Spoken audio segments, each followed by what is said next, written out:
Hello everyone, welcome to the success master. আশা করি সবাই খুবই ভালো আছো। তো আজকে আমি তোমাদের জন্য ইতিহাস থেকে অন্য আরেকটি ক্লাস নিয়ে এসেছি। আর আজকের এই ক্লাসটা কিন্তু তোমাদের বিভিন্ন কম্পিটিটিভ এক্সামের ক্ষেত্রে কাজে আসবে। এসটিজিটিতে তো আছেই, তাছাড়াও তোমরা যদি দেখো ট্যাট টুর ক্ষেত্রেও কিন্তু কাজে আসবে, বা তোমরা যদি যারা জেআরবিটির জন্য প্রিপারেশন করছো বা অন্যান্য এক্সামের জন্য প্রিপারেশন করছো যেখানে জিকে রয়েছে, ইন্ডিয়ান হিস্ট্রি রয়েছে, সেগুলো কিন্তু কাজে আসবে। তো আজকের ক্লাসটা খুবই গুরুত্বপূর্ণ হতে চলেছে, আশা করি তোমাদের ভালো লাগবে। আমি চেষ্টা করব তোমাদেরকে আমার বেস্টটা দিয়ে তোমাদেরকে বোঝানোর জন্য। আর ক্লাসটা কিরকম লাগলো অবশ্যই ক্লাসে শেষে কমেন্ট করে জানাবে। আর তোমাদের জন্য কিন্তু আমি বিভিন্ন ক্লাসেস নিয়ে আসি, ইভেন আমাদের স্যার ম্যাডাম তারাও তোমাদের জন্য ক্লাসেস নিয়ে আসবে। আর খুব শীঘ্রই তোমরা কিন্তু এসটিজিটির জন্য যে ইকোনমিক্স, পলিটিক্যাল সায়েন্সের সেগুলার ক্লাসও পাবে, মেটেরিয়ালসও পেয়ে যাবে, ডিটেলসটা পেয়ে যাবে। সেটার জন্য তোমরা আমাদের সাথে যোগাযোগ করবে আমাদের স্ক্রিনে দেওয়ার নম্বরে। আর তাছাড়া আজকে এই ক্লাসের মধ্যে আমরা একদম ডিটেলসভাবে পড়ব। আজকে যে টপিকটা পড়ব সেটা হলো অশোক থেকে। তো এই যে অশোক নিয়ে আমরা পড়ব, তারপর কিছু এমসিকিউস প্র্যাকটিস করবো, শুধু প্র্যাকটিসই নয়, সেখানে কিন্তু প্রতিটা অপশনের ডিটেলস আমরা জেনে নেব, যাতে করে ক্লাসের শেষে আমাদের সম্পূর্ণ জিনিসটা মাথায় কিন্তু থাকে, যাতে একদম মুখস্থ হয়ে যায়, জিনিসটা ভালোভাবে বুঝতে পারি, সেরকমভাবে আমি তোমাদের করানোর চেষ্টা করব। তোমরা ক্লাসটা স্কিপ না করে লাস্ট পর্যন্ত দেখতে থাকো, আশা করি ভালো লাগবে। এখন চলো আজকের ক্লাসটা আমি শুরু করছি। ওকে, সো আজকের ক্লাসে যে টপিকটা রয়েছে সেটা হলো সম্রাট অশোকের রাজ্য জয় নীতি, অশোকের ধর্ম। আচ্ছা, এখানে আমরা পড়ো সম্রাট অশোক যে রাজ্য জয় করেছে, তিনি যে রাজ্যটা জয় করেছে সেটা দেখবো। এবং তিনি তার লাইফের মধ্যে কিন্তু এরকম একটা যুদ্ধ ছিল, সেই যুদ্ধটা ছিল কি কলিঙ্গ যুদ্ধ। সেই কলিঙ্গ যুদ্ধের আগে কিন্তু যে অশোকের বলতে পারে পার্সোনালিটি একরকম ছিল, কিন্তু সেই যুদ্ধের পর যুদ্ধের পরিণতি দেখে তখন কিন্তু অশোকের যে একদম পার্সোনালিটি পুরো চেঞ্জ হয়ে গেছে। তখন কিন্তু তিনি মানে বলতে পারো যুদ্ধের আগে তিনি খুব ডেঞ্জারাস একজন পার্সন ছিলেন, খুব মানে মানুষকে মারা যাওয়া করতো, যুদ্ধ বেশি করতো, খুব ডেঞ্জারাস একজন পার্সন ছিল। কিন্তু কলিঙ্গ যুদ্ধের পর থেকে তিনি এত পরিমাণে মানুষের মৃত্যু দেখেছে, যেখানে 1 লক্ষের উপরে মানুষের মৃত্যু হয়েছিল। এই এত কিছু দেখে, এত রক্তাক্ত অবস্থা দেখে তিনি কিন্তু তার যে হৃদয়টা পরিবর্তন হয়ে গিয়েছিল, তখন কিন্তু তিনি একদম খুব সফট হার্টেড একজন পার্সন হয়ে গিয়েছিল। তখন কিন্তু তিনি ধর্মের পথে এগিয়েছিল, তিনি বৌদ্ধ ধর্ম গ্রহণ করেছিল, সেই ধর্ম প্রচার করেছিল। সেই কারণে আমরা দেখব কি অশোকের ধর্ম। এখন বলতে পারে কেন ধর্ম কেন লেখা হয়েছে, অ্যাকচুয়ালি তখনকার সময় কিন্তু মানে অশোকের সময় প্রাকৃত ভাষায় প্রচলিত ছিল। তো এই ধর্মটা হলো প্রাকৃত ভাষা, ধর্ম মানেই হলো ধর্ম। ওকে, যেহেতু প্রাকৃত ভাষা ছিল সেই জন্য এখানে লেখা হয়েছে অশোকের ধর্ম। তো আমরা এই বিষয়টা জেনে নেব। ওকে, চলো স্টার্ট করছি। সো প্রথমে আমরা দেখব বংশটা। এই যে আমরা প্রিভিয়াস ক্লাসে তোমাদেরকে আমি একটা ক্লাস করিয়েছিলাম, সেখানে আমরা দেখেছিলাম এই যে ষোড়শ মহাজনপদের মধ্যে যে মগধ রয়েছে, ওই যে মগধের মধ্যে আমরা দেখেছিলাম কিছু বংশ দেখেছিলাম, কারণ 16টি মহাজনপদের মধ্যে মগধ ছিল সবচেয়ে বেশি বিখ্যাত। সেখানে মধ্যে কিন্তু আমরা কিছু বংশ দেখেছিলাম, হর্ষঙ্ক বংশ দেখেছিলাম, তারপর শিশুনাগ বংশ দেখেছিলাম। শিশুনাগ বংশের পর কি ছিল, নন্দ বংশ। নন্দ বংশের পর কিন্তু এসেছিল মৌর্য বংশ, আর সেই মৌর্য বংশের একজন শ্রেষ্ঠ রাজা হলেন অশোক। তো আমরা সেখান থেকে কিন্তু ওই ক্লাসের সাথে কন্টিনিউ করে কিন্তু আজকেরটা করাচ্ছি। তো এই হিস্ট্রি কিন্তু একদম গল্পের মতো, তোমরা কিন্তু সিলেবাসে যেরকম আছে সেইভাবে আমরা ক্লাস করাচ্ছি, তোমরা সেই অ্যাকর্ডিং দেখো, তাহলে তোমরা একটার সাথে একটা লিঙ্ক করে পড়তে পারবে। আমরা প্রিভিয়াস ক্লাসে যখন দেখেছিলাম, প্রথম দেখেছিলাম কি হর্ষঙ্ক বংশ। হর্ষঙ্ক বংশের পর এসেছিল কি আমরা দেখেছিলাম শিশুনাগ বংশ। আমি আর পুরোপুরি লিখছি না, জাস্ট একটু শর্টে বলে দিচ্ছি। শিশুনাগ বংশের পর এসেছিল কি নন্দ বংশ, কি নন্দ বংশ। আর এই নন্দ বংশের যে শেষ রাজা, নন্দ বংশের শেষ রাজা ছিল ধননন্দ। নন্দ বংশের শেষ রাজা ছিল ধননন্দ, তিনি খুব অত্যাচারী রাজা ছিল। সেই ধননন্দকে কিন্তু হারিয়ে যুদ্ধে তাকে পরাক্রমণ করে কিন্তু তাকে হারিয়ে কিন্তু মৌর্য বংশের প্রতিষ্ঠাতা করেছিলেন কে, চন্দ্রগুপ্ত মৌর্য। তো নন্দ বংশের পর এসেছে কি মৌর্য বংশ, মৌর্য বংশ। আর এই যে নন্দ বংশের শেষ রাজা যিনি ধননন্দ ছিলেন, যিনি কিনা খুব ডেঞ্জারাস ছিলেন, খুব তিনি অত্যাচারী রাজা ছিলেন। সেই ধননন্দকে কে হারিয়েছিল, হারিয়েছিল যে মৌর্য বংশের যে প্রতিষ্ঠাতা চন্দ্রগুপ্ত মৌর্য। আর সেই চন্দ্রগুপ্ত মৌর্যকে একজন সাহায্য করেছিল, যার সাহায্যেই কিন্তু চন্দ্রগুপ্ত মৌর্য কি করেছেন, ধননন্দকে হারাতে পেরেছেন এবং তিনি তার নিজের বংশ অর্থাৎ মৌর্য বংশ প্রতিষ্ঠাতা করতে পেরেছেন। তো তাকে এই চন্দ্রগুপ্ত মৌর্যকে কে সহায়তা করেছিল, চাণক্য। চাণক্য, নাম তো নিশ্চয়ই শুনেছ চাণক্য, বা তাকে কৌটিল্য কিন্তু বলা হয় বা বিষ্ণুগুপ্তও বলা হয়। এই চাণক্য কিন্তু খুবই বুদ্ধিমান ব্যক্তি ছিলেন। তিনি কিন্তু কি, যে তোমরা অনেক সব ফটো নিশ্চয়ই দেখেছো, এই যে মাথায় কিন্তু চুল নেই, এই যে একটা যে আমরা বলি না সেই শিক্ষা এরকম রয়েছে। তো এই যে চাণক্য কিন্তু এই ধননন্দের সবার মধ্যে, নন্দ বংশের যে ধননন্দ তার সবার মধ্যে গিয়েছিল তাকে যে ওয়ার্ন করার জন্য। কি ছিল সেটা আমি আগের ক্লাসে বলেছিলাম। তাকে যখন সে সভাতে গিয়ে তিনি ইনফরমেশনটা দিয়েছিল, তাকে ওয়ার্ন করেছিল, তখন কিন্তু ধননন্দ তাকে অপমান করে তার চুলের যে এই মুঠির মধ্যে ধরে শিক্ষাতে ধরে কিন্তু তাকে তার সভা থেকে বের করে দিয়েছিল।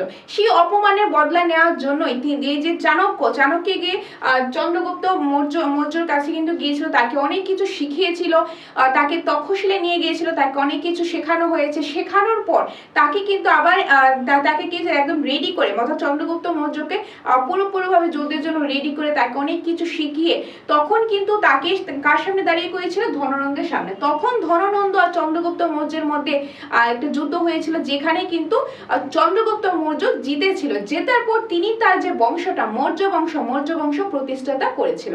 তো এইভাবে করে মৌর্য বংশ কিন্তু শুরুটা হয়েছে। আর সেই মৌর্য বংশেরই একজন শ্রেষ্ঠ রাজা হলেন অশোক। যে কারণে আজকে আমরা অশোকটা পড়ব, সেই কারণে কিন্তু আমাদের মৌর্য বংশ সম্পর্কে আমাদের জানতে লাগবে, সেটাই তোমাদের আগে ক্লাসের সাথে লিঙ্ক করে আমি বলে দিয়েছি। তো এই যে মৌর্য বংশের প্রতিষ্ঠাতাকে চন্দ্রগুপ্ত মৌর্য ছিলেন মৌর্য বংশের প্রতিষ্ঠাতা। যদি বলা হয় মৌর্য বংশের প্রতিষ্ঠাতা কি, চন্দ্রগুপ্ত মৌর্য। কিন্তু যে প্রতিষ্ঠাতা সেই যে সবসময় শ্রেষ্ঠ হবে এরকমটা কিন্তু নয়, হতেও পারে নাও হতে পারে। তো এই মৌর্য বংশের যে প্রতিষ্ঠাতা চন্দ্রগুপ্ত মৌর্য ঠিক আছে, কিন্তু শ্রেষ্ঠ রাজা যদি বলা হয় তাহলে কিন্তু অশোক হয়ে যাবে। তো এই যে মৌর্য বংশের প্রতিষ্ঠাতা চন্দ্রগুপ্ত মৌর্য, তাকে কে সাহায্য করেছিল, তাকে চাণক্য সাহায্য করেছিল। আর চন্দ্রগুপ্ত মৌর্য কাকে হারিয়েছিল, নন্দ বংশের ধননন্দকে হারিয়েছিল। ওকে, নেক্সট বিন্দুসার। এই বিন্দুসার হলো চন্দ্রগুপ্তের পুত্র। চন্দ্রগুপ্ত যিনি কিনা মৌর্য বংশের প্রতিষ্ঠাতা চন্দ্রগুপ্তের পুত্র হলো বিন্দুসার। আর সেই বিন্দুসারের পুত্রই হলো অশোক। তো যেহেতু অশোক নিয়ে পড়বো, তো এখানে অশোকের ব্যাপারে ডিটেলস জানবো। তো এখানে আমাদের বাকি পার্টগুলি এত বেশি ইম্পর্টেন্ট না, জাস্ট এতটুকু মনে রাখবে মৌর্য বংশের প্রতিষ্ঠাতা কি, তাকে কে সাহায্য করেছিল, আর চন্দ্রগুপ্ত মৌর্যের পুত্র কে ছিল, বিন্দুসার। ওকে, এখন পড়বো বিন্দুসারের পুত্র হলো অশোক। আর অশোকই হলো আজকে ক্লাসের আমাদের মেইন টপিক। তো আজকে এখন আমি অশোক থেকে শুরু করছি, বোঝা গেল এতটুকু? চলো এখন নেক্সট পার্টটা দেখি, অশোক। তো এই যে অশোক কিন্তু 273 খ্রিস্টপূর্ব থেকে 232 খ্রিস্টপূর্ব পর্যন্ত তার যে সময়কালটা, অর্থাৎ তিনি কিন্তু তিনি সিংহাসনে বসেছেন বা কবে মৃত্যুবরণ করেছেন, এই যে সময়টা, এই সময়ের মধ্যে তিনি অনেক কিছু করেছেন। তিনি অনেক যুদ্ধ করেছেন, অনেক যুদ্ধের মধ্যে পরাজিত হয়েছেন, অনেক লোকজনকে তিনি যে মেরেছেন, তিনি তার ভাইদেরকে মেরেছেন, তিনি সিংহাসনে বসেছেন, তিনি কলিঙ্গ যুদ্ধের পর তিনি যে ধর্মের পথে চলে গেছেন, তিনি বৌদ্ধ ধর্ম প্রচার করেছেন, বিভিন্ন জিনিস করেছেন এই সময়টার মধ্যে। তো অশোকের যে টাইম লাইনটা বলতে পারো সেটা 273 খ্রিস্টপূর্ব থেকে 232 খ্রিস্টপূর্ব পর্যন্ত। ওকে, এখন প্রথমত অশোকের আমরা পরিচয় চলো আমরা জেনে নিই। পরিচয় পয়েন্ট ওয়াইজ দিয়েছি তোমাদের সুবিধার জন্য। সো বিন্দুসারের পুত্র, তো কে ছিল অশোক, বিন্দুসারের পুত্র, অর্থাৎ অশোকের বাবার নাম বিন্দুসার। তিনি 273 খ্রিস্টপূর্বাব্দে ভাতৃঘাতী যুদ্ধে জয়ী হয়ে সম্রাট হন। তো তিনি কবে সম্রাট হন, অর্থাৎ তিনি কবে সিংহাসনে বসেন, 273 খ্রিস্টপূর্বে। তিনি 273 খ্রিস্টপূর্বে সিংহাসনে বসেন। ভেরি ইম্পর্টেন্ট, মনে রাখবে অশোক কবে সিংহাসনে বসেন, 273 খ্রিস্টপূর্বে অশোক সিংহাসনে বসেন। আর কিভাবে, ভাতৃঘাতী মানে অনেক বইয়ের মধ্যে লেখা আছে যে অশোকরা 100 জন ছিল, মানে 100 জন ভাই ছিল।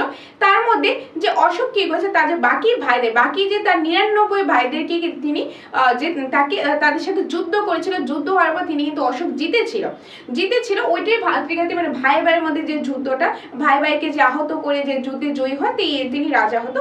তো এরকম অ্যাকর্ডিং টু সাম সোর্সেস তো লেখা আছে যে অশোকের নাকি আরো 99 জন ভাই ছিল টোটাল 100 জন। তার মধ্যে অশোক কি তাদের 99 ভাইকে হত্যা করে বা তাদের সাথে যুদ্ধ করার পর তিনি জয়ী হয়েছিল। তারপর তিনি সম্রাট হয়েছিল, সিংহাসনে বসেছিল।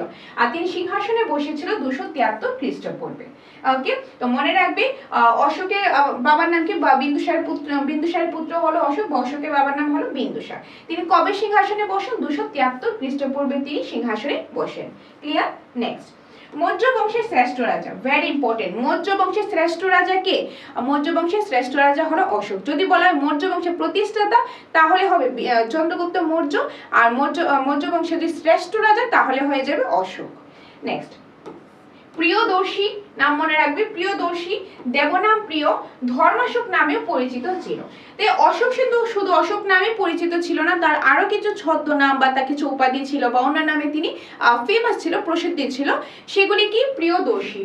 প্রিয়দর্শী মানে খুব মনোরম, খুব সুন্দর, এরকম ছিল প্রিয়দর্শী। তার অন্য আরেকটা নাম ছিল দেবনাম প্রিয়। দেবনাম প্রিয় মানে যে দেবতাদের যে প্রিয়। তারপর ধর্মাশোক, এই ধর্মাশোকটা কিন্তু কলিঙ্গ যুদ্ধের পর তার এই নামটা পড়েছে ধর্মাশোক, মানে তিনি অশোক ধর্মের প্রতি গিয়েছে। তো এই ধর্মাশোক নামটা কিন্তু কলিঙ্গ যুদ্ধের পর থেকে তারই নামটা হয়েছে। ওকে, বা কলিঙ্গ যুদ্ধের আগে তিনি কিন্তু খুব চণ্ডাল, মানে চণ্ডাল অশোকও কিন্তু বলা হয়, সেটাও কিন্তু তিনি এই নামেও কিন্তু পরিচিত, চণ্ডাল অশোক, যেটা কলিঙ্গ যুদ্ধের আগে ছিল। কলিঙ্গ যুদ্ধের পর কিন্তু তিনি হয়েছে ধর্মাশোক। আর তাছাড়া প্রিয়দর্শী, দেবনাম প্রিয়। তো এই নামগুলি মনে রাখবে। তো এখান থেকে কি কি মনে রাখার বিষয়? প্রথমত মনে রাখার বিষয় হলো যে মৌর্য বংশের প্রতিষ্ঠাতা কি? চন্দ্রগুপ্ত মৌর্য। চন্দ্রগুপ্ত মৌর্য কাকে হারিয়েছিল? নন্দ বংশের যে শেষ রাজা ধননন্দকে। তাকে কে সাহায্য করেছিল? তাকে চাণক্য সাহায্য করেছিল। কে সাহায্য করেছিল? চাণক্য। ওকে, এখন চাণক্যর আরেকটা জিনিস আমি আগেও বলেছিলাম, আবার একটু বলে দিচ্ছি। চাণক্য কিন্তু খুব বুদ্ধিমান ছিল। তিনি একটা অর্থশাস্ত্র লিখেছিল, সেটার নাম কি? তিনি কিন্তু একটা কি লিখেছিল? অর্থশাস্ত্র। ওকে, তো মনে রাখবো অর্থশাস্ত্র কে লিখেছেন? চাণক্য। চাণক্য কাকে হেল্প করেছে? চন্দ্রগুপ্ত মৌর্যকে। চাণক্যের সাহায্যে কিন্তু তিনি মৌর্য বংশ প্রতিষ্ঠাতা করতে পেরেছে। চন্দ্রগুপ্তের পুত্র হলো কি? চন্দ্রগুপ্তের পুত্র হলো বিন্দুসার। বিন্দুসারের পুত্র হলো অশোক। অশোকের যে সময়টা তিনি সিংহাসনে বসেন 273 খ্রিস্টপূর্বে, আর তিনি কিন্তু মারা যান 232 খ্রিস্টপূর্বে। তিনি বিন্দুসারের পুত্র, 273 খ্রিস্টপূর্বে তিনি সিংহাসনে বসেন। তিনি মৌর্য বংশের শ্রেষ্ঠ রাজা ছিলেন। তার অন্য নাম ছিল প্রিয়দর্শী, দেবনাম প্রিয়, ধর্মাশোক, এগুলিতে অন্যান্য নাম ছিল। এখান থেকে এই জিনিসগুলি মনে রাখার বিষয়। এখান থেকে কিন্তু পরীক্ষাতে কোশ্চেন আসতেই পারে, খুব ইম্পর্টেন্ট পার্ট। তো আশা করি এতটুকু বুঝতে পেরেছো। এখন চলো নেক্সট পার্টগুলি দেখে নিই। নেক্সট পার্টে রয়েছে কলিঙ্গ যুদ্ধ। এই যে তোমাদেরকে বলেছিলাম কলিঙ্গ যুদ্ধ, কলিঙ্গ যুদ্ধটা কেন রেখেছি? অশোক পর্ব কলিঙ্গ যুদ্ধ পর্ব না, সেটা হতেই পারে না। কারণ অশোকের লাইফে এটা একটা বলতে পারো তার লাইফের যে টার্নিং পয়েন্ট থাকে না, মানুষের লাইফে কারো না কারোর জন্য টার্নিং পয়েন্ট। তো অশোকের লাইফে কিন্তু ওই কলিঙ্গ যুদ্ধটা কিন্তু একটা টার্নিং পয়েন্ট বলতে পারো। কলিঙ্গ যুদ্ধের আগ পর্যন্ত তিনি কিন্তু খুবই চণ্ডাল ছিল, যে কারণে তিনি চণ্ডাল অশোক নামেও কিন্তু পরিচিত। তিনি তার 99 ভাইদেরকে তিনি মেরেছেন, অনেক যুদ্ধ করেছেন, অনেক লোকজনকে মেরেছেন, কিন্তু তিনি খুব ডেঞ্জারাস পার্সন ছিল। কিন্তু যখন কলিঙ্গ যুদ্ধ হয়েছে, কলিঙ্গ যুদ্ধটা হয়েছে 261 খ্রিস্টপূর্বে। যখনই কলিঙ্গ যুদ্ধটা হয়েছে তখন কিন্তু সেখানে যে অনেক পরিমাণে প্রচুর লোকজন মারা গিয়েছিল, প্রায় 1 লক্ষের মতো মানুষ মারা গিয়েছিল, এবং তার থেকে অনেক বেশি মানুষে কিন্তু তারা আহত হয়েছিল। তার মানে তারা আহত হয়েছিল, আর 1 লক্ষের মতো মানুষ নিহত হয়েছিল, মারা গিয়েছিল। এরকম অবস্থা দেখে, এরকম সিচুয়েশন দেখে, এত রক্তাক্ত অবস্থা দেখে, এত মানুষের মৃত্যু দেখে, এত মানুষের যে মানে আহত হয়ে আছে, ব্যথা পেয়েছে, এগুলি দেখে তার কিন্তু হৃদয়টা পরিবর্তন হয়েছে, তার মনটা পরিবর্তন হয়ে গেছে। তিনি অনেকটা সফট হার্টেড হয়েছে। তার যে এরকম মনে হচ্ছে যে আমি কি করছি। তিনি কলিঙ্গ যুদ্ধ কিন্তু জিতেছে। কলিঙ্গ যুদ্ধ অশোকের মধ্যে হয়েছে। আর যে কলিঙ্গ যে জায়গাটা রয়েছে, যেটা বর্তমানে উড়িষ্যা বা অন্ধ্রপ্রদেশে যে রয়েছে, তো ওইখানে যে একজন রাজা ছিল খারবেল, তো ওই রাজা কলিঙ্গ রাজা খারবেল এবং অশোকের মধ্যে এই যুদ্ধটা হয়েছে। ওই যুদ্ধের মধ্যে জিতেছে কে? অশোক কিন্তু জিতেছে। কিন্তু এত মানুষের মৃত্যু হয়েছে, যেটা দেখে সে কিন্তু অনেকটা ভেঙে পড়েছে যে আমি এটা কি করলাম, কি হয়েছে, এত রক্তাক্ত, এত মানুষ মারা গিয়েছে, ছোট বড় অনেকে মারা গিয়েছে। এই জিনিসটা দেখে তার মধ্যে একটা রিগ্রেট কাজ করলো যে আমি এটা কেন করেছি, আর কি লাভ হলো। তো সেই জিনিসটা হওয়ার পর, সেই কলিঙ্গ যুদ্ধটা হওয়ার পর সে কিন্তু কি হয়েছে যে না, আমি আর যুদ্ধ করব না, আমি আর এই মারামারি কাটাকাটি করব না, আমি এখন ধর্মের পথে যাব, আমি এখন ঈশ্বরের প্রতি বিশ্বাস করব, ধর্মের পথে যাব, আর সমাজের জন্য ভালো কাজ করব, তো ধর্ম প্রচার করব। এরকম তার মধ্যে একটা এসেছে, যে কারণে তিনি কিন্তু যে বুদ্ধ ধর্মের দীক্ষা নিয়েছেন, বুদ্ধ ধর্মে অনেক প্রচার করেছেন। তারপর থেকে তার নাম পড়েছে কি? ধর্মাশোক। তার নাম পড়েছে ধর্মাশোক। তো এই কলিঙ্গ যুদ্ধটা বলতে পারো অশোকের লাইফের একটা টার্নিং পয়েন্ট। ক্লিয়ার? চলো এখন এটা আমাদের কিছু পয়েন্ট রয়েছে আর ইম্পর্টেন্ট কিছু জেনে নিই। কলিঙ্গ যুদ্ধে রাজত্বকালে নবম বর্ষে কলিঙ্গ যুদ্ধ হয়। এই যে মানে তিনি যখন সিংহাসনে বসেছেন তার যে নবম বর্ষে কিছু বইয়ের সোর্সে নবম বর্ষে মানে যখন 9 বছর হয়েছে সেই বর্ষের মধ্যে তার এই কলিঙ্গ যুদ্ধটা হয়েছে। তারপর সুবর্ণরেখা একটা নদীর নাম এবং গোদাবরী। ওকে, সুবর্ণরেখা ও গোদাবরী সন্নিহিত উড়িষ্যা ও অন্ধ্রপ্রদেশের কিছু অংশ নিয়ে গঠিত। অর্থাৎ এই কলিঙ্গ যে জায়গাটা সেই জায়গাটা কোথায় মানে সেই জায়গাটার মধ্যে হয়েছে, সেই জায়গাটার অ্যাকর্ডিং এর নাম পড়েছে কলিঙ্গ যুদ্ধ। ওকে, যেরকম হলদিঘাটে একটা জায়গা রয়েছে, তো হলদিঘাটির অ্যাকর্ডিং যে মহারানা প্রতাপ ছিল তো সেই অ্যাকর্ডিং কিন্তু যে কি হয়েছে হলদিঘাটির যুদ্ধ ওই জায়গাটার অ্যাকর্ডিং নাম পড়েছে। তো এটার ক্ষেত্রেও সেম। তো ওই যে কলিঙ্গ যে জায়গাটা সেটা উড়িষ্যা আর অন্ধ্রপ্রদেশের যে কিছুটা অংশ রয়েছে সেই অংশটা নিয়ে কিন্তু গঠিত হয়েছে কলিঙ্গ জায়গাটা। আর ওইটা কিন্তু যে একটা নদী হলো সুবর্ণরেখা নদী আর একটা হলো গোদাবরী নদী। এই দুইটা নদী যে জায়গা দিয়ে যাচ্ছে তার সাইডের যে এরিয়াগুলি রয়েছে সেই এরিয়াগুলির মধ্যে উড়িষ্যা অন্ধ্রপ্রদেশের জায়গাটা বিস্তার করছে। তো সেখানেই কিন্তু কলিঙ্গ জায়গাটা রয়েছে। তো সেখানেই যুদ্ধ হয়েছিল কলিঙ্গ যুদ্ধ। কার মধ্যে? অশোক আর কলিঙ্গরাজ খারবেলের মধ্যে যুদ্ধটা হয়েছিল। কে জিতেছিল অশোক। আর তারপরেই তিনি ধর্মাশোক নামে পরিচিত হয়েছিল। কেন? আগে বলেছি আমি। দয়া নদীর তীরে যুদ্ধ অনুষ্ঠিত হয়। আর যদি বলা হয় কোন নদীর তীরে, এখন কলিঙ্গ যে জায়গাটা সেটা কিন্তু সুবর্ণরেখা নদী আর গোদাবরী নদীর যে তার যে এরিয়াটা রয়েছে সেই এরিয়া নিয়ে বিস্তার করছে। কিন্তু স্পেসিফিক যদি বলা হয় একটা নদীর তীরে নদীর সাইডে এই পার্টিকুলার জায়গাটাতে যুদ্ধ হয় সেটা হলো দয়া নদী। কোন নদী? দয়া নদীর তীরে। মনে রাখবে কোন নদীর তীরে কলিঙ্গ যুদ্ধ অনুষ্ঠিত হয়? দয়া নদীর তীরে কলিঙ্গ যুদ্ধ অনুষ্ঠিত হয়। কবে হয়? এই যে 261 খ্রিস্টপূর্বে হয়। 261 খ্রিস্টপূর্বে কলিঙ্গ যুদ্ধ হয়। বহু ক্ষয়ক্ষতি হয় এবং অশোক ধর্মাশোকে পরিণত হয়। বহু ক্ষয়ক্ষতি হয় আগে বলেছি। আর অশোক ধর্মাশোকে পরিণত হয়। তিনি যে ধর্মের প্রতি কিন্তু তিনি এগিয়ে যান, যে কারণে তিনি ধর্মাশোক নামে পরিচিত হয়। বোঝা গেল এই স্লাইডটা? প্রতিটা পার্ট ইম্পর্টেন্ট, এগুলি কিন্তু মনে রাখতে লাগবে যে কবে হয়েছে কলিঙ্গ যুদ্ধ? 261 খ্রিস্টাব্দে হয়েছে। সেই কলিঙ্গ জায়গাটা কোথায়? উড়িষ্যা আর অন্ধ্রপ্রদেশে যে সুবর্ণরেখা গোদাবরী যে নদী যে সন্নিহিত যে এরিয়াটা রয়েছে সেখানে। কোন নদীর তীরে? দয়া নদীর তীরে। আর কবে হয়েছে? 261 খ্রিস্টপূর্বে হয়েছে। কার কার মধ্যে হয়েছে? অশোক আর কলিঙ্গরাজ খারবেলের মধ্যে হয়েছে। তো এই বিষয়গুলো মনে রাখতে লাগবে। ক্লিয়ার? তো এটা গেল আমাদের কলিঙ্গ যুদ্ধের যে পয়েন্টটা রয়েছে সেটা। নেক্সট পার্ট রয়েছে ধর্মপ্রচার। এই যে ধর্মপ্রচার, এই ধর্মপ্রচারটা কখন হয়েছে? কলিঙ্গ যুদ্ধের পর। তো আমরা এখন আমরা কি দেখলাম যে অশোক কোন বংশের? যে মৌর্য বংশের। চন্দ্রগুপ্তের পুত্র হলো বিন্দুসারের পুত্র হলো অশোক। তো অশোকের ব্যাপারে আমরা পড়ছি। তো অশোকে প্রথম দেখলাম তিনি তার যে সিংহাসনে কবে বসেছেন বা তিনি যে খুব ডেঞ্জারাস ছিল, ভাতৃঘাতী যুদ্ধের পর সম্রাট হয়েছিল। তারপর তার যে কলিঙ্গ যুদ্ধটা দেখলাম, কলিঙ্গ যুদ্ধের পর তিনি ধর্মাশোকে পরিণত হয়, তিনি ধর্ম প্রচার করেন। তো সেই ধর্ম প্রচারের যে তার যে লাইফটা সেটা আমরা এখন এখানে দেখবো। সো তিনি যে ধর্ম প্রচার করেন, ধর্মটা প্রচার করতে গেলে একটা কিছু প্রমোট করতে গেলে আগে নিজেকে তো ধর্মের সেই দীক্ষাটা নিতে লাগবে। তো সেই দীক্ষাটা তিনি কার কাছ থেকে নেন? উপগুপ্ত নামটা মনে রাখবে। উপগুপ্তের কাছে বুদ্ধ ধর্মের দীক্ষা নেন। তো অশোক যে ধর্মটা নেন সেই ধর্মটা হলো বৌদ্ধ ধর্ম। বৌদ্ধ ধর্মের দীক্ষা নেন। আর দীক্ষা নেওয়ার জন্য একজন কিন্তু এরকম একজনের কাছ থেকে দীক্ষাটা নিতে লাগে। তো সে কার কাছ থেকে নিয়েছিল? উপগুপ্তের কাছে। তো অশোক উপগুপ্তের কাছে বুদ্ধ ধর্মের দীক্ষা নেন। নেক্সট, পুত্র মহেন্দ্র এবং কন্যা সঙ্ঘমিত্রাকে বৌদ্ধ ধর্মের বাণী প্রচারে শ্রীলঙ্কায় পাঠিয়েছিলেন। যখন অশোক কি করেছিলেন যে একটা তিনি ধর্ম দীক্ষা নিয়েছিলেন। কোন ধর্ম? বৌদ্ধ ধর্ম। আর কার কাছে তিনি দীক্ষা নিয়েছিলেন? উপগুপ্তের কাছ থেকে।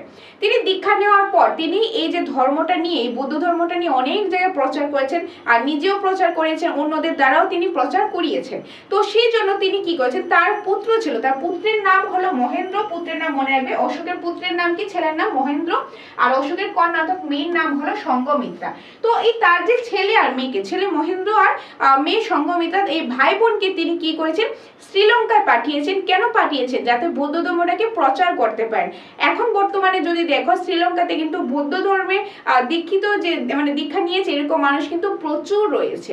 তো এই যে শ্রীলঙ্কা পাঠিয়েছিলেন, কে পাঠিয়েছিলেন? অশোক। কাকে? তার ছেলে এবং মেয়ে। তার ছেলে, তার পুত্র মহেন্দ্র আর কন্যা সঙ্ঘমিত্রাকে, এই ভাই বোনকে পাঠিয়েছিলেন শ্রীলঙ্কায় যাতে তারা বৌদ্ধ ধর্মটা সেখানে গিয়ে প্রচার করতে পারে, প্রমোট করতে পারে, সেই জন্য পাঠিয়েছিল। পাটলিপুত্রের তৃতীয় বৌদ্ধ সঙ্গীত আহ্বান করেছিলেন।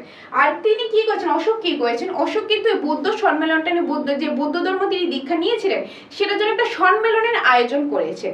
সেই সম্মেলনটা কবে তিনি করেছেন, সেই সম্মেলনটা করেছেন তিনি 250 খ্রিস্টপূর্বে।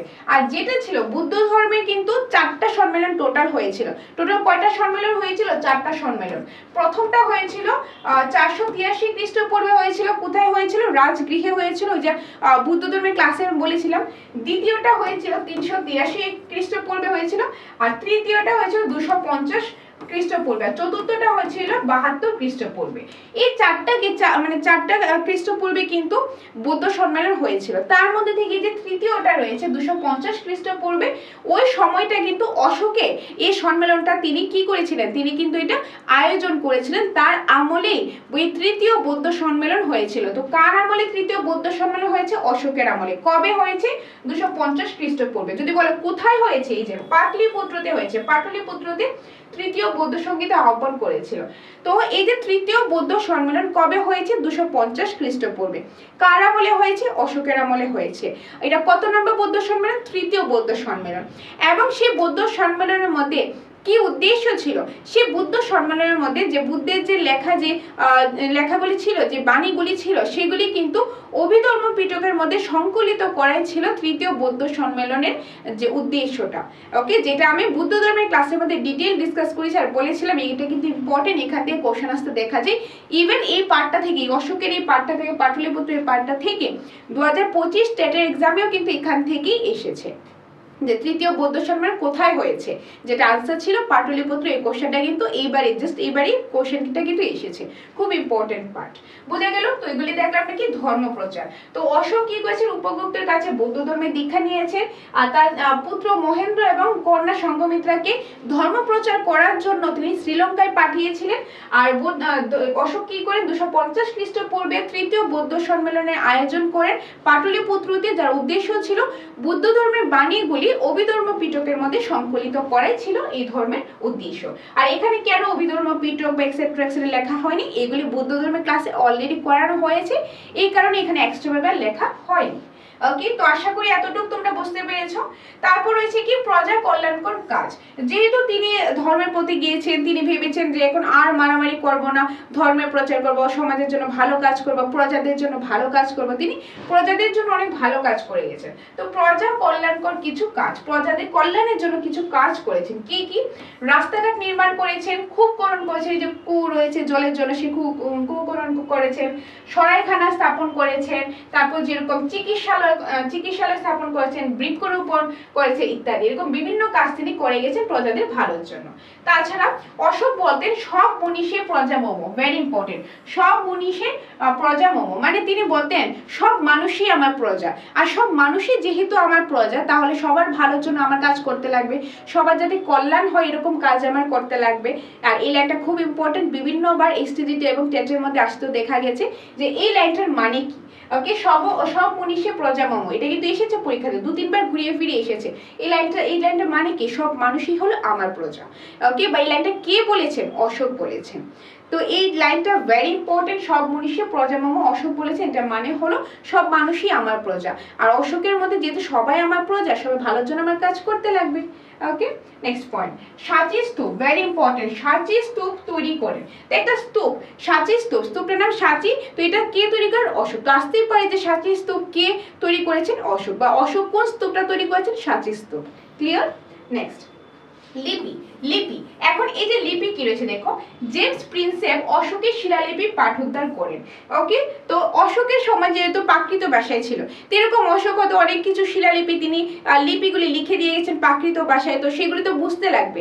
এখন ধরো আমাদের এখানে কোনো এরকম কিছু পাথরে খোদাই করা কিছু একটা লেখা বা কোনো একটা কিছু পেলো, অনেক আগেকার লেখা, এই লেখাটা আমরা বুঝছি না, তো এরকম এটার যে মিনিংটা কি লেখাটা আছে সেটা কেউ না কেউ এটা আবিষ্কার করেছে, এটা এক্সাক্ট মানে হলো এটা। তো যে আবিষ্কার করেছে তার নামটা জানতে লাগবে। তো সেম ভাবে অশোকের সেই শিলালিপিগুলি পাঠোদ্ধার করেছেন, সেগুলি মিনিংটা বুঝিয়েছেন যার নাম হলো কি, জেমস প্রিন্সেপ। কি, জেমস প্রিন্সেপ। তো আসতেই পারে যে অশোকের শিলালিপি পাঠোদ্ধার কে করেন, জেমস প্রিন্সেপ। বা এরকম আসতে জেমস প্রিন্সেপ কার শিলালিপি পাঠোদ্ধার করে, অশোকের শিলালিপি। তো বিভিন্ন ভাবে পরীক্ষাতে আসতেই পারে, এগুলি কিন্তু মনে রাখতে লাগবে। বুঝা গেল এতটুকু? তো দেখলাম আমরা প্রজা কল্যাণকর কাজ আর লিপির পাঠটা আমরা দেখে নিলাম। এখন আমরা নেক্সট যে পার্টটা দেখবো সেটা হলো মৌর্য শাসন ব্যবস্থা। শাসন ব্যবস্থা এখন যেরকম আমাদের এখানে শাসন ব্যবস্থা রয়েছে, একটা কেন্দ্রীয় আর একটা হলো রাজ্য। তো তখনকার সময়ও কিন্তু যখন রাজারা ছিল তখনকার সময় এরকম ছিল, রাজারা যে জায়গায় থাকতো রাজা তো করতোই। এখন রাজাদের এত এরিয়া ছিল, সব এরিয়াতে রাজারা নিজেরা গিয়ে দেখবে, নিজেরা গিয়ে সব বিচার বিশ্লেষণ করবে, সেটা তো পসিবল না, একজন পার্সনের পক্ষে কিভাবে পসিবল। সেই জন্য রাজা কিন্তু প্রতিটা পার্টি কাউকে না কাউকে দায়িত্ব দিয়ে রাখে। তো ওই যে দায়িত্ব দিয়ে থাকে, যেরকম ধরো আমাদের পুরো যে ইন্ডিয়াটা রয়েছে কে চালায়, দেশের যে প্রধানমন্ত্রী রয়েছে, এখন তিনি সবটা তো আর করতে পারবে না। সেই জন্য প্রতিটা রাজ্যের মধ্যে আলাদা আলাদা রয়েছে বা ইউনিয়ন টেরিটরিজ রয়েছে, তিনি নিজে দেখছে, বা স্টেটগুলিতে মধ্যে কি হচ্ছে যে আলাদা আলাদা স্টেট গভর্নমেন্টও কিন্তু রয়েছে, কারণ একার পক্ষে সবটা দেখা পসিবল না। তো সেম আগেও এরকমই ছিল, তো অশোক একা কয়টা দেখবে? তো সেই জন্য তিনি কি করছেন, তিনি একটা কেন্দ্র থেকে তো দেখতেন, তাছাড়া প্রাদেশিকভাবে মানে সেই লোকালও কিন্তু সেট আপ করে রেখেছিল ওইখানের বিচার ব্যবস্থা দেখার জন্য, ওইখানে কি সমস্যা আছে না আছে সেটা ডিসকাস করার জন্য, সলিউশন দেওয়ার জন্য। তো ওই তার যে শাসন ব্যবস্থাটা সেটা আমরা এখন দেখে নেব। ওকে, তো শাসন ব্যবস্থার মধ্যে প্রথমে দেখব কেন্দ্রীয় শাসন, যেটা সেন্ট্রাল থেকে যে শাসনটা করা হতো, মেইনলি যেটা অশোকের নিয়ন্ত্রণ যেটা করা হতো। তো এটার মধ্যে রাজা সর্বোচ্চ ক্ষমতার অধিকারী। কেন্দ্রের শাসনের মধ্যে যে রাজা, তিনি হলো সবচেয়ে সবচেয়ে পাওয়ারফুল একজন পার্সন। রাজাকে সাহায্য করতেন সচিব, আর রাজাকে কে সাহায্য করতেন? সচিব। এবং মন্ত্রী পরিষদ রাজাকে পরামর্শ দিত। মানে কেন্দ্রীয় শাসন ব্যবস্থাতে রাজা ছিল মেইন, রাজা একটা ডিসিশন নিত, তাকে যে সাহায্য করত সচিব, আর যে বাকি যে মন্ত্রিসভার মধ্যে লোকরা ছিল তারা কি করতো, রাজাকে পরামর্শ দিত যে হ্যাঁ এটা করতে পারি, এটা করতে হবে, বাট আলটিমেটলি ডিসিশন রাজাই নিত। ওকে, নেক্সট বিচার বিভাগ। আর তখনকার সময় বিচার বিভাগটা কিরকম ছিল, জুডিশিয়ারি কিরকম ছিল? রাজা সর্বোচ্চ বিচারক, রাজা যেহেতু সর্বোচ্চ বিচারক ছিল, রাজা যে ডিসিশন নেবে সেটাই হবে, রাজা যে বিচার করবে সেটাই হবে, সর্বোচ্চ ছিল। তো দণ্ডবিধি ছিল কঠোর, মানে আজকে এই যে পানিশমেন্ট, যে কেউ কিছু একটা করলো, কোনো একটা ক্রাইম করলো, সেটা পানিশমেন্ট দেবে, সেটা খুব ডেঞ্জারাস ছিল। আগে এরকম মানে আগে কিন্তু খুব ডেঞ্জারাস, খুব কঠোর কিন্তু ছিল, যেটা রাজা নিজেই দিত। নিম্ন বিচারালয় স্থানিক দ্রোণমুখ ছিল, আর নিম্ন মানে নিচের যে বিচারালয়গুলি ছিল, রাজা তো মেইন ছিল, তাছাড়া রাজার পর আরো যে ছিল তাদেরকে বলা হতো স্থানিক বা দ্রোণমুখ ছিল। ক্লিয়ার? তো এটা দেখলাম আমরা কেন্দ্রীয় শাসন ব্যবস্থা। এখন দেখবো আমরা লোকাল অর্থাৎ প্রাদেশিক যেটা রয়েছে, প্রাদেশিক শাসন সেটা। আর এটা কিন্তু খুব ইম্পর্টেন্ট, এখান থেকে কোশ্চেন আসতেই পারে, বিভিন্ন ভাবে আসতে পারে, সেটা আমাদের মনে রাখতেই লাগবে। প্রাদেশিক শাসন। সো মৌর্য সাম্রাজ্যের 4টি বিভাগ বা প্রদেশ ছিল, মানে মৌর্য যে সাম্রাজ্যটা ছিল তার আন্ডারে 4টা প্রদেশ বা 4টা বিভাগ ছিল। ধরো আমি বললাম যে ইন্ডিয়ার মধ্যে, ইন্ডিয়া যে দেশের প্রধানমন্ত্রী রয়েছে তার আন্ডারে কিন্তু এই যে ইউনিয়ন টেরিটরিজ রয়েছে 8টা রয়েছে, তারপরে 28টা যে রাজ্য রয়েছে।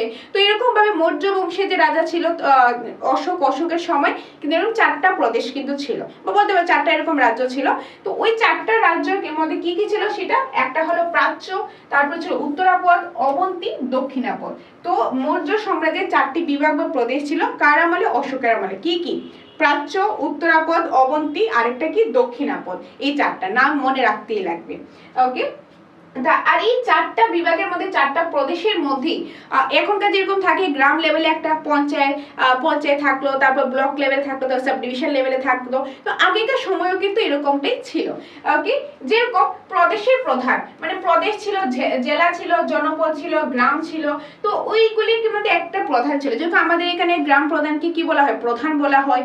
ওকে, তো এরকম আমরা বলি না যে গ্রামের যে প্রধান তাকে প্রধান বলা হয়। তো সেম ভাবে আগেকারও কিন্তু এরকমটা ছিল, প্রতিটা বিভাগের মধ্যে এরকম ছিল। তো প্রদেশের মধ্যে যে প্রধান মেইন ছিল তাকে বলা হতো কুমার মাত্র, তাকে কি বলা হতো? কুমার মাত্র। জেলার যে শাসক ছিল, জেলার মধ্যে যে শাসন করতো শাসক, তাকে বলা হয় কি? এই যে এগ্রোনাময় বলা হয়। জনপদের শাসক ছিল স্থানিক, জনপদের শাসক কে ছিল? স্থানিক। আর গ্রামের যে শাসক তাকে বলা হতো গ্রামিক। আর গোপ কাকে বলা হতো? ভেরি ইম্পর্টেন্ট, গোপ বলা হতো 5 থেকে 10টি গ্রামের নিয়ন্ত্রণে থাকতেন, মানে 5 থেকে 10টা গ্রাম তার আন্ডারে থাকতো, তাকে গোপ বলা হতো। ওকে, তো এরকম এখন এগুলি কিন্তু মুখস্থ করতেই লাগবে, মনে রাখতেই লাগবে যে মৌর্য সাম্রাজ্যের কয়টি প্রদেশ ছিল? 4টা। কি কি ছিল? প্রাচ্য ছিল, এই যে প্রাচ্য, অবন্তী, দক্ষিণাপদ, উত্তরাপদ, এই চারটা কিন্তু ছিল। আর যদি বলা হয় প্রাদেশিক প্রধানকে বলা হয় কুমার মাত্র, জেলা শাসককে বলা হয় এগ্রনাময়, তারপর জনপদের শাসককে বলা হয় স্থানিক, গ্রামের শাসককে বলা হয় গ্রামিক, আর গোপ বলা হয় 5টি বা 10টি গ্রামে যে নিয়ন্ত্রণ করতেন তাকে বলা হয় গোপ। এই স্লাইডটা খুব ইম্পর্টেন্ট, ভেরি ভেরি ইম্পর্টেন্ট, এখান থেকে কোশ্চেন আসতেই পারে, ইভেন আগেও অনেকবার পরীক্ষাতে কিন্তু কোশ্চেন এসেছে, তো বলতে পারো এই স্লাইডটা থেকে ভেরি ইম্পর্টেন্ট, এটা কিন্তু মনে রাখতেই লাগবে। বুঝা গেল? তো দেখতে আমরা প্রাদেশিক শাসন। এখন আমরা দেখবো রাজস্ব ব্যবস্থা। তখনকার সময় রাজস্ব ব্যবস্থাটা কি কি ছিল? কৃষি জমি, গোচারণ ক্ষেত্র, বন, খনি, সেচ কর, তারপর যেরকম বিক্রয় থেকে রাজস্ব সংগ্রহ, যে বিক্রয় হতো সেখান থেকে রাজস্ব সংগ্রহটাও ছিল। তো এটা ছিল রাজস্ব ব্যবস্থা। ভূমি রাজস্ব উৎপাদনের 1/4 এবং বিক্রয় করের 1/10 ছিল। অর্থাৎ তখনকার সময় ধরো কেউ কৃষিকাজ করে যতটুকু সে পারতো, ধরো জাস্ট কথায় কথা 4 বস্তা ধান সে উৎপাদন করতে পেরেছে, সেই 4 বস্তা থেকে একটা বস্তা রাজাকে দিয়ে দিতে হবে, এরকমটা ছিল। এই যে সে যতটুকু উৎপাদন করবে তার 1/4, ওকে 1/4 অর্থাৎ 1/4, 4 ভাগের 1 ভাগ, 4 ভাগের 1 ভাগ কিন্তু রাজাকে দিয়ে দিতে হবে। আর বিক্রয় কর, ধরো এখন বাজারে গিয়ে কোনো কিছু একটা বিক্রি করবে, সেল করবে, সেটার ক্ষেত্রে কি হবে যে 10 ভাগের 1 ভাগ রাজাকে দিয়ে দিতে হবে অ্যাজ এ ট্যাক্স। কর মানে হলো ট্যাক্স হিসাবে দিয়ে দিতে লাগবে কত? 1/10 অর্থাৎ 1/10। ওকে, তো অশোকের আমলে যে রাজস্ব ব্যবস্থার মধ্যে যদি বলি, যারা নিজেরা যে জিনিসটা উৎপাদন করতো সেখানে রাজাকে দেওয়া হতো 1/4 অর্থাৎ 4 ভাগের 1 ভাগ। আর কোনো কিছু মার্কেটে গিয়ে বিক্রি যখন করা হবে, সেল করা হবে, সেটা যে লাভ হবে সেই লাভের কিন্তু যে 1/10 10 ভাগের 1 ভাগ কিন্তু ট্যাক্স হিসাবে দিয়ে দিতে হবে। ট্যাক্স হিসাবে কাকে দিতে হবে? অফকোর্স রাজাকে দিতে লাগবে। ওকে, নেক্সট রাজস্ব, বলি ও ভাগ, এই 2 ভাগে বিভক্ত। আর তখনকার দিনে রাজস্বটা যে বলি আর ভাগ এই 2টা ভাগে বিভক্ত ছিল। এগুলি ছিল কর, এগুলি ট্যাক্স। এই ট্যাক্সগুলি ছিল কি কি? বলি ও ভাগ। এই নাম মনে রাখবে কার আমলে ছিল আর এই জিনিসগুলো কি, এটা মনে রাখতে লাগবে। ক্লিয়ার? তো এটা গেল আমাদের রাজস্ব ব্যবস্থা। এখন আমরা কিছু এমসিকিউস প্র্যাকটিস করব, পাশাপাশি দেখো এক্সপ্লেনেশন দিয়ে দিয়েছি। কিন্তু এমসিকিউস গুলি করার আগে তোমাদের একটু আমি রিক্যাপ দিয়ে দিচ্ছি কি কি আজকে আমরা করলাম।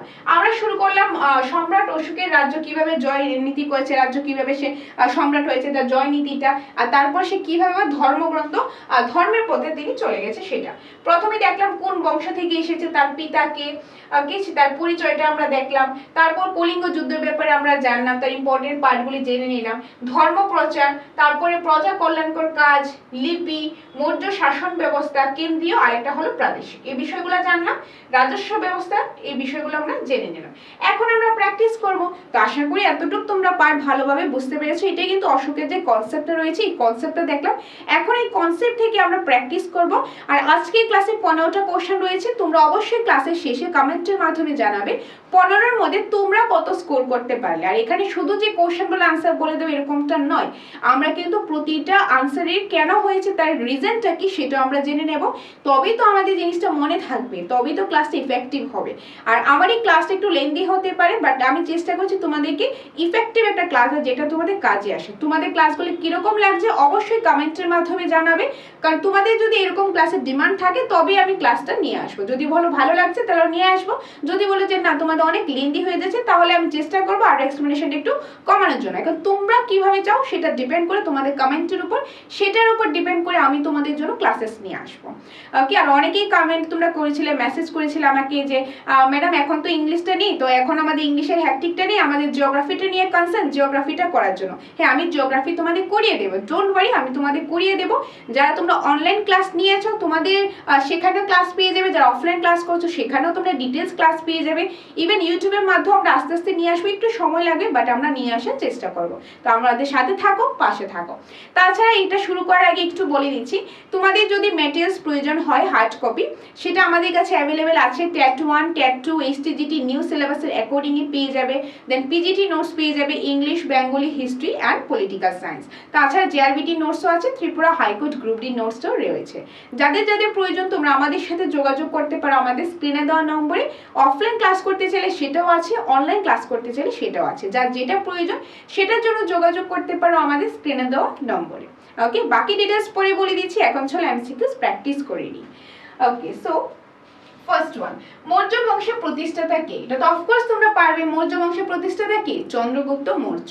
চন্দ্রগুপ্ত মৌর্য কিন্তু মৌর্য বংশের প্রতিষ্ঠাতা করেছিলেন। চলো চারটা অপশন দেখে নিই।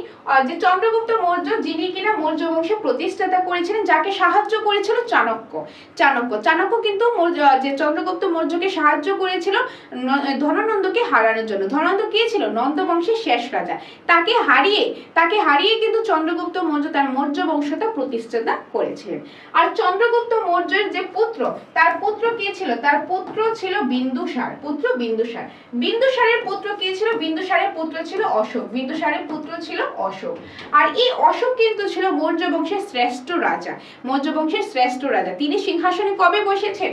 অশোক সিংহাসনে বসেছেন 273 খ্রিস্টপূর্বে। তিনি কবে কলিঙ্গ যুদ্ধ হয়? কার সময়? অশোকের সময়। কবে হয়? 261 খ্রিস্টপূর্বে। তিনি তার আমলে আরেকটা জিনিস হয়েছিল, তৃতীয় বৌদ্ধ সম্মেলন, যেটা হয়েছিল 250 খ্রিস্টাব্দে। আর তিনি মারা যান 232 খ্রিস্টপূর্বে। ওকে, এই চারটা খ্রিস্টপূর্ব আমাদের মেইনলি মনে রাখার বিষয় অশোকের ক্ষেত্রে। তিনি সিংহাসনে বসেন 273 খ্রিস্টপূর্বে, 261 খ্রিস্টপূর্বে কলিঙ্গ যুদ্ধ হয়, 250 খ্রিস্টপূর্বে বৌদ্ধ সম্মেলন হয় পাটলিপুত্রতে অশোকের আমলে, আর 232 খ্রিস্টাব্দে অশোক মারা যায়। এই চারটা খ্রিস্টপূর্ব মনে রাখবে, এটা অশোকের সাথে রিলেটেড। ক্লিয়ার? আর চাণক্য কে ছিল? চাণক্য চন্দ্রগুপ্তকে সাহায্য করেছিল। চাণক্যের অন্য নাম ছিল বিষ্ণুগুপ্ত বা কৌটিল্য নামে আমরা চিনে থাকি, যিনি কিনা অর্থশাস্ত্র কিন্তু লিখেছেন। আর এখানে কোশ্চেন যেহেতু বলা হয়েছে মৌর্য বংশের প্রতিষ্ঠাতা কি, তাহলে আনসার হয়ে যাচ্ছে চন্দ্রগুপ্ত মৌর্য হলো মৌর্য বংশের প্রতিষ্ঠাতা। এখন শুধু আনসার জানলেই তো হবে না, তার জন্য তো আমাদের মনে থাকে না কেন হয়েছে, বাকিগুলো কেন হয়নি সেটাও আমাদের জানতে লাগবে। সেটা আমি তোমাদের এখানে ডিসকাস করে দিলাম। ক্লিয়ার? এতটুকু আশা করি বুঝতে পেরেছো। এখন এখানে আমি এক্সপ্লেনেশন দিয়ে দিয়েছি, তোমরা চাইলে স্ক্রিনশট নিয়ে নিতে পারো। আমি যেটা বলেছি এখানে কিন্তু রয়েছে, তোমরা চাইলে স্ক্রিনশট নিয়ে নিতে পারো। এখানে আমি আর রিডিং পড়ছি না, শুধু টাইম ওয়েস্ট করার দরকার নেই। বাট তোমাদের জন্য এখানে আমি এক্সপ্লেনেশন রেখেছি যাতে তোমরা এগুলি লিখে রাখতে পারো বা স্ক্রিনশট নিতে চাইলে নিয়ে নিতে পারো। প্রথমে রয়েছে যে অশোক। ওকে, অশোক, এই যে অশোক কে ছিল? চন্দ্রগুপ্ত মৌর্যের পৌত্র মানে হলো নাতি। আর বিন্দুসারের পুত্র, অর্থাৎ চন্দ্রগুপ্ত মৌর্যের পুত্র বিন্দুসারের পুত্র অশোক, যে কারণে চন্দ্রগুপ্ত মৌর্যের নাতি হলো অশোক। তিনি কিন্তু 273 খ্রিস্টপূর্বে সিংহাসনে বসেন। কলিঙ্গ যুদ্ধের পর বুদ্ধ ধর্ম গ্রহণ করেন। ধর্মাশোক নামে তিনি বিখ্যাত হন। তিনি প্রতিষ্ঠাতা নয়, তিনি মৌর্য বংশের শ্রেষ্ঠ সম্রাট, যেটা আগে দেখেছিলাম। আর এটা হলো আনসারটা, চন্দ্রগুপ্ত মৌর্য বংশের প্রকৃত প্রতিষ্ঠাতা, মানে প্রকৃত কিন্তু বলা হয়েছে, মানে তিনি হলেন কি, তিনি মৌর্য বংশটা প্রতিষ্ঠাতা করেছেন। চাণক্যের সাহায্যে নন্দ বংশকে পরাজিত করে 321 খ্রিস্টপূর্বে মৌর্য সাম্রাজ্য প্রতিষ্ঠা করেন। গ্রিক সেলুকাসকে হারিয়ে উত্তর পশ্চিম ভারতে আধিপত্য বিস্তার করেন। এই যে চন্দ্রগুপ্ত মৌর্য, তিনি কিন্তু নন্দ বংশের যে শেষ রাজা ধননন্দ, যিনি খুব অত্যাচারী রাজা ছিলেন, তাকে হারিয়ে কিন্তু মৌর্য বংশ প্রতিষ্ঠাতা করেন। আর তাকে হারিয়ে আরেকজনকে হারিয়েছিল সেলুকাস। আর সেলুকাসের মেয়ে হলো হেলেনা। সেই হেলেনাকে কিন্তু বিয়ে করেছিলেন চন্দ্রগুপ্ত মৌর্য। ওকে, আর সেই যে সেলুকাসের মেয়ে হেলেনাকে বিয়ে করেছিলেন, যে তাকে দেখার জন্য যে ঠিক আছে কিনা তাকে দেখার জন্য কিন্তু সেলুকাস কি ছিল, একজন গ্রিক দূত। তো সে কি করেছিল, সে একজনকে পাঠিয়েছিল, সেলুকাস ছিল রাজা, তিনি কিন্তু পাঠিয়েছিল একজন গ্রিক দূতকে, যিনি নাম ছিল মেগাস্থিনিস, যে তার মেয়ে ঠিক আছে কিনা সেটা দেখার জন্য। আর সেই মেগাস্থিনিস একটা গ্রন্থ লিখেছিলেন, সেই গ্রন্থটার নাম হলো কি, ইন্ডিকা গ্রন্থ। সেই ইন্ডিকা গ্রন্থ থেকেই আমরা এই অশোকের সম্পর্কে বা এই ইতিহাস সম্পর্কে আমরা জানতে পারি। ওকে, বোঝা গেল এই জিনিসটা? তো এই জিনিসটা একটু এখান থেকে কিন্তু একটু জেনে রাখবে, গল্পের মধ্যে হিস্ট্রি যেহেতু গল্প, তো গল্পের মাধ্যমে জেনে রাখবে। তো তিনি কিন্তু সেলুকাসকেও হারিয়েছেন। সেলুকাস কিন্তু বলতে পারো চন্দ্রগুপ্ত মৌর্যের শ্বশুর ছিল, তার মেয়ে হেলেনাকে বিয়ে করেছিল। আর এই সেলুকাস কাকে পাঠিয়েছিল? মেগাস্থিনিসকে। কেন? তার মেয়ে ঠিক আছে কিনা সেটা দেখার জন্য। আর সেই মেগাস্থিনিসে লিখেছিল ইন্ডিকা গ্রন্থ, সেখান থেকে আমরা অশোকের সম্পর্কে বা ইতিহাস সম্পর্কে আমরা জানতে পারি। ওকে, তাছাড়া এখানে বিন্দুসার সম্পর্কে দেওয়া রয়েছে, চন্দ্রগুপ্ত মৌর্যের পুত্র ছিল, অশোকের বাবা ছিল, সেটা রয়েছে। তারপর চাণক্য, যিনি কিনা সাহায্য করেছিলেন, তিনি উপদেষ্টা ছিলেন, তিনি অনেক কিছু শিখিয়েছিলেন চন্দ্রগুপ্ত মৌর্যকে, তাকে সাহায্য করেছিলেন, তিনি অর্থশাস্ত্র লিখেছিলেন, তো সে ছিল চাণক্য। তো এখানে আনসারটা আমাদের হলো চন্দ্রগুপ্ত মৌর্য প্রকৃত প্রতিষ্ঠাতা কিসের? মৌর্য বংশের। ওকে, তো এক্সপ্লেনেশন তো তোমরা চাইলে স্ক্রিনশট নিয়ে নিতে পারো। নেক্সট, নম্বর, বিন্দুসার কার পুত্র ছিলেন? বিন্দুসার কার পুত্র ছিলেন? চন্দ্রগুপ্ত মৌর্য। যদি ওই বিন্দুসারের পুত্র কে ছিল তখন হবে অশোক। অশোক। তো বিন্দুসার কার পুত্র ছিল? চন্দ্রগুপ্ত মৌর্যের পুত্র ছিল বিন্দুসার, আর বিন্দুসারের পুত্র ছিল অশোক। ওকে, আর এখানে দশরথ, এখানে আমাদের অশোকের সাথে কোনো রিলেটেড কিছু নেই, তো জানতে লাগবে না। আর সেলুকাস কে ছিল? সেলুকাস কিন্তু ছিল যে চন্দ্রগুপ্ত মৌর্যের যার সাথে বিয়ে হয়েছে হেলেনা, হেলেনার বাবা ছিল সেলুকাস। সেই সেলুকাসকে হারিয়ে তার মেয়ের সাথে বিয়ে করেছিলেন চন্দ্রগুপ্ত মৌর্য। আর তার মেয়ে ঠিক আছে কিনা সেটা দেখার জন্য তিনি পাঠিয়েছিলেন কাকে? মেগাস্তিনিসকে। সেই মেগাস্তিনিস কিন্তু ইন্ডিকা গ্রন্থ লিখেছে, সেখান থেকে আমরা এই জিনিসগুলো ইনফরমেশন আমরা পেয়েছি। ওকে, তো আনসারটা কি হয়ে যাবে? চন্দ্রগুপ্ত মৌর্য, অপশন নাম্বার গ। অপশন নাম্বার গ। ক্লিয়ার? এখানে এক্সপ্লেনেশন রয়েছে, তোমরা চাইলে স্ক্রিনশট নিয়ে নাও, যেটা আমি বলেছি অলরেডি এখানে আছে, তোমরা চাইলে স্ক্রিনশট নিয়ে নিতে পারো। ওকে, নেক্সট রয়েছে 3 নাম্বার, অশোক কোন খ্রিস্টপূর্বে সিংহাসনে বসেন? যে কবে সিংহাসনে তিনি বসেন। আমি আগে তো তোমাদের বলেছিলাম যে ইম্পর্টেন্ট কিছু জিনিস মনে রাখতে লাগবে, যেরকম তিনি কবে সিংহাসনে বসেন? 273 খ্রিস্টপূর্বে তিনি সিংহাসনে বসেন। তারপর কলিঙ্গ যুদ্ধ কবে হয়? কলিঙ্গ যুদ্ধটা কবে হয়? 261 খ্রিস্টপূর্বে কলিঙ্গ যুদ্ধ হয়। তারপর কি হয়? 250 খ্রিস্টপূর্বে কি হয়? 250 খ্রিস্টপূর্বে কিন্তু বৌদ্ধ সম্মেলন হয়। তৃতীয় বৌদ্ধ সম্মেলন হয়। কোথায় হয়? পাটলিপুত্রতে হয়।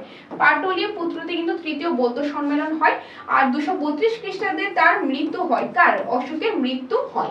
আর এই 4টা খ্রিস্টপূর্ব আমাদের মনে রাখতেই লাগবে। তো অশোক সিংহাসনে বসেন 273 খ্রিস্টপূর্বে, কলিঙ্গ যুদ্ধ হয় 261 খ্রিস্টপূর্বে, তৃতীয় বৌদ্ধ সম্মেলন হয় অশোকের আমলে পাটলিপুত্রতে 250 খ্রিস্টপূর্বে, আর 232 খ্রিস্টপূর্বে অশোক কিন্তু মারা যায়, তার মৃত্যুবরণ করেন তিনি। তো এখানে যেহেতু বলে সিংহাসনে কবে বসেন, তো আনসার ইজ অপশন নাম্বার গ। অপশন নাম্বার গ is the correct answer. Clear? এখানে আমি এক্সপ্লেনেশন দিয়ে দিয়েছি, তোমরা চাইলে স্ক্রিনশটে নিয়ে নাও, ব্যাখ্যা এখানে দেখো একদম ডিটেইলস রয়েছে যে কার মৃত্যুর পর অশোক কি ছিলেন, মৌর্য সম্রাট বিন্দুসারের পুত্র ছিলেন, তিনি ভাতৃঘাতী যুদ্ধ অর্থাৎ ভাইকে মেরে তিনি জিতেছিলেন, সিংহাসনে বসেছিলেন, যে 273 খ্রিস্টপূর্বে তিনি সিংহাসনে বসেছিলেন। তো এখানে ডিটেইলসটা দেওয়া আছে। ওকে, তো এখানে দেখো যে প্রথম দিকে তিনি কি ছিলেন? প্রথম দিকে অশোক কিন্তু কি ছিলেন? কঠোর ছিলেন, খুব কঠোর একজন শাসক ছিলেন। কিন্তু পরবর্তীতে যখন 261 খ্রিস্টপূর্বে কলিঙ্গ যুদ্ধ হয়, কলিঙ্গ যুদ্ধের পর তিনি একদম পরিবর্তন হয়ে যায়। কেন হয়? আগে বলেছিলাম, এত রক্তাক্ত অবস্থা দেখে, এত মানুষের মৃত্যু দেখে তার এই জিনিসটা ভালো হয়, সে খুব রিগ্রেট ফিল করেছে যে কেন হয়েছে, কেন করলাম এগুলি। তো ওই তখন থেকেই তিনি ডিসাইড করলো আর এরকম মারামারি যুদ্ধ আমি করব না, আমি ধর্মের পথে চলে যাব। তো এই কলিঙ্গ যুদ্ধের পর কিন্তু তিনি তিনি ধর্মাশোক নামে ফেমাস হয়েছে, মানে তিনি অশোক ধর্মের পথে চলে গেছে, তো ধর্মাশোক নামে তিনি খ্যাত অর্থাৎ ফেমাস হয়েছিল। তারপর তিনি বৌদ্ধ ধর্মের দীক্ষা নিয়ে বৌদ্ধ ধর্মের প্রচার করেছিলেন। আর সেই প্রচার করার জন্য তিনি কি করেছিলেন? তিনি তার ছেলে মহেন্দ্র এবং যে কন্যা সঙ্ঘমিত্রাকে শ্রীলঙ্কায় পাঠিয়েছিল বৌদ্ধ ধর্ম প্রচার করার জন্য। ওকে, আর তাছাড়া তিনি প্রজাদের কল্যাণের জন্য অনেক কাজও তিনি করে গেছেন। তিনি কিন্তু আত্মনিয়োগ করেছেন, মানে তিনি নিজে থেকে অনেক কাজ করেছেন, অনেক ভালো ভালো কাজ করেছেন প্রজাদের জন্য। ওকে, এই জন্য আনসারটা কি 273 খ্রিস্টপূর্ব। ওকে, আর তাছাড়া এখানে বাকিগুলো অপশন যে ছিল যে 232 খ্রিস্টাব্দে কি হয়েছিল? তার মৃত্যু হয়েছিল। ওকে, তারপর 261 খ্রিস্টপূর্বে কি হয়েছিল? এই যে কলিঙ্গ, বিখ্যাত কলিঙ্গ যুদ্ধ হয়েছিল। আর 250 খ্রিস্টপূর্বে কি হয়েছিল? তিনি ধর্ম প্রচার করেছিলেন। তৃতীয় বৌদ্ধ সম্মেলন হয়েছিল পাটলিপুত্রতে 250 খ্রিস্টপূর্বে। আর এটার জন্য, এই যে বুদ্ধ ধর্মের প্রচার করার জন্য তার পুত্র মহেন্দ্র এবং তার কন্যা সঙ্ঘমিত্রাকে তিনি শ্রীলঙ্কায় পাঠিয়েছিলেন। তিনি কি করেছেন? শ্রীলঙ্কায় পাঠিয়েছিলেন ধর্ম প্রচার করার জন্য। ওকে, সো প্রতিটা অপশনই কিন্তু আমরা দেখে নিয়েছি। ক্লিয়ার? এই যে আমরা কোশ্চেন দিয়ে গেছিলাম যে এখানে এখানে কি ছিল? কবে সিংহাসনে বসেন সেটা আমরা দেখেছিলাম 273 খ্রিস্টপূর্বে, 61 কলিঙ্গ যুদ্ধ, 250 তৃতীয় বৌদ্ধ সম্মেলন, আর 232 হলো তার মৃত্যু হয়েছিল। এই 4টা জিনিস আমাদের মনে রাখতে লাগবে। এক্সপ্লেনেশনও কিন্তু আমি দিয়ে দিয়েছি। তারপর 4 নম্বর, অশোককে আর কি নামে ডাকা হতো? অশোকের অন্যান্য নাম ছিল, কি ছিল? সম্রাট মহানন্দ না ছিল না, সম্রাট ধর্মরাজ ছিল না, বীর প্রসন্ন ছিল না, কি ছিল? প্রিয়দর্শী কি প্রিয়দর্শী ছিল। তার আরো অন্যান্য কিন্তু নাম ছিল, যেটা আমি এক্সপ্লেনেশনে বলেছি, বা তোমাদের মনে আছে কিনা তোমরা এখনই কমেন্টসের মাধ্যমে জানাবে, তাহলে আমি বুঝতে পারবো যে হ্যাঁ তোমাদের অ্যাকচুয়ালি জিনিসটা মনে আছে যে অশোকে আর অন্যান্য আর কি কি নামে তিনি পরিচিত ছিল। ওকে, এটা গেল আমাদের 4 নম্বর। এক্সপ্লেন এখানে রয়েছে, এখানে অলরেডি আমি আগে অনেকবার বলেছি, তো এখানে আমি আর বলছি না। ওকে, নেক্সট রয়েছে কলিঙ্গ যুদ্ধ কত সালে সংঘটিত হয়েছিল। কলিঙ্গ যুদ্ধ কবে হয়েছিল? 261 অলরেডি আগে বলেছি 261। আর বাকিগুলো কিন্তু বলে দিয়েছি। 73-এ সিংহাসনে বসেছিল, 50-এ তৃতীয় বৌদ্ধ সম্মেলন হয়েছিল, 61-তে যে কলিঙ্গ যুদ্ধ হয়েছিল, 232-এ তিনি মারা গিয়েছিল। তো 300-র সাথে এটার কোনো লিংক নেই।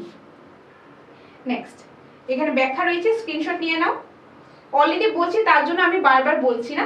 আচ্ছা, একটা জিনিস দেখো, এখানে যে লাস্ট লাইনে রয়েছে 1 লক্ষ মানুষ নিহত হয়, আরো অনেক বেশি বন্দী হয়। ওই যে বলেছিলাম না কলিঙ্গ যুদ্ধে অনেক মানুষ আহত হয়েছিল, অনেক মানুষ নিহত, মৃত্যু হয়েছিল, 1 লক্ষেরও বেশি, অনেকে বন্দী করা হয়েছিল। এই জিনিসটা দেখে তার হৃদয় পরিবর্তন হয়েছিল, যে কারণে তিনি চণ্ডাল অশোক থেকে ধর্মাশোকে পরিণত হয়েছিল। ওকে, এই জিনিসটা মনে রাখবে। আচ্ছা, নেক্সট রয়েছে, এখানে অনেক কিছু জিনিস কিন্তু দেওয়া রয়েছে, কেন হয়েছে, কি হয়েছে, যেটা অলরেডি আমি আগে তোমাদের বলেছি, তার জন্য এখানে আমি আর এক্সপ্লেন করছি না। তোমরা স্ক্রিনশট নিয়ে নাও বা একটু পজ করে তোমরা এই লাইন বাই লাইন পড়ো, তাহলে বুঝতে পারবে, কারণ এগুলি অলরেডি আমি তোমাদের বলেছি। এগুলি মুখস্থের কিছু বিষয়, তোমরা জাস্ট এগুলি গল্পের মতন মনে রাখবে, দেখবে ইজিলি তোমরা ম্যাক্সিমাম স্কোর করতে পারছো। আচ্ছা, নেক্সট রয়েছে কলিঙ্গ যুদ্ধ কোন নদীর তীরে সংঘটিত হয়েছিল। একটা নদী বলেছিলাম, দয়া নদী। দয়া নদী, আনসার ইজ অপশন নাম্বার খ, দয়া নদী। সুবর্ণরেখা বা গোদাবরী কিন্তু হবে না, অনেকে কনফিউজড হতে পারো। সুবর্ণরেখা আর যে গোদাবরী নদী সন্নিহিত, মানে তার কাছে, তার এরিয়াতে, উড়িষ্যা ও অন্ধ্রপ্রদেশে কলিঙ্গ জায়গাটা ছিল, আর যুদ্ধটা হয়েছিল স্পেসিফিকলি দয়া নদীর তীরে কিন্তু হয়েছিল। তো আনসার ইজ দয়া নদী, অপশন নাম্বার খ। নেক্সট 7 নাম্বার, কলিঙ্গ যুদ্ধের পর অশোক কি নামে পরিচিত হয়। কলিঙ্গ যুদ্ধের আগে তিনি কিন্তু চন্দ্রাশোক নামে পরিচিত ছিল, বা বিন্দুশোক ছিল না, মহাশোক এরকম কিছু ছিল না। আর কলিঙ্গ যুদ্ধের পর যদি হয় তাহলে হয়ে যাবে ধর্মাশোক। ধর্মাশোক যদি বলা হয় কলিঙ্গ যুদ্ধের আগে তাহলে চন্দ্রাশোক, আর পর তখন হবে ধর্মাশোক। নেক্সট, ওকে, এখানে এক্সপ্লেনেশন রয়েছে, আমি বলছি না, কারণ বারবার এগুলো আমি অনেকবারই বলেছি, তার জন্য এখানে আমি আর এক্সট্রা ভাবে বলছি না, তোমরা জাস্ট একটু স্ক্রিনশট নিয়ে নাও। নেক্সট 8 নাম্বার, অশোক বৌদ্ধ ধর্মের দীক্ষা কার কাছ থেকে নেন। অশোক বৌদ্ধ ধর্মের দীক্ষা নিয়েছিল, কার কাছ থেকে নিয়েছিল? উপগুপ্ত।